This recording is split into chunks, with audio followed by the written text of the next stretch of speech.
ক্রীড়া সাংবাদিকতা নাকি বই লেখা, কোনটা বেশি চ্যালেঞ্জিং? ক্রীড়া সাংবাদিকতা বেশি চ্যালেঞ্জিং, খুব চ্যালেঞ্জিং। যেকোনো ধরনের সাংবাদিকতা খুব চ্যালেঞ্জিং। তবে আমি খুব চ্যালেঞ্জিং ভাবে করি নাই। আমি ক্রীড়া সাংবাদিকতা যেভাবে করা উচিত সেভাবে খুব করতে পারি নাই। আমার সোর্স ভালো ছিল না। কোনো কালে ইনসাইড স্টোরি খুব বেশি করতে পারিনি। আমি ফিচার জার্নালিজম করছি মূলত। বিভিন্ন ক্রিকেটারকে নিয়ে, ফুটবলারকে নিয়ে ভালো ফিচার করা।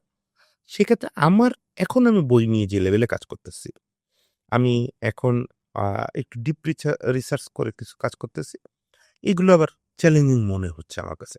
কিন্তু কেউ যদি মন দিয়ে সাংবাদিকতা করতে চায়, আমাদের এখানে যেমন তারেক মাহমুদ মনি ভাই, মানে আমাদের কাছের জেনারেশনের কথা বলতেছি। সিনিয়রদের মধ্যে তো অভয় মন্ডল, শুভ্রদা ওনরা আছেন, আরিফুর রহমান বাবু বা আমাদের ঠিক ইমিডিয়েট পাশাপাশি জেনারেশনে তারেক মাহমুদ মনি, আজাদ মজুমদার এনরা যে সিরিয়াসনেস এর সঙ্গে কাজ করছেন, ওটা করা খুব চ্যালেঞ্জিং। খুব ওইটা আমি মনে করি রিয়াল জার্নালিজম, যেটা বাংলাদেশে কম লোকে করে। অল্প কয়েকজন।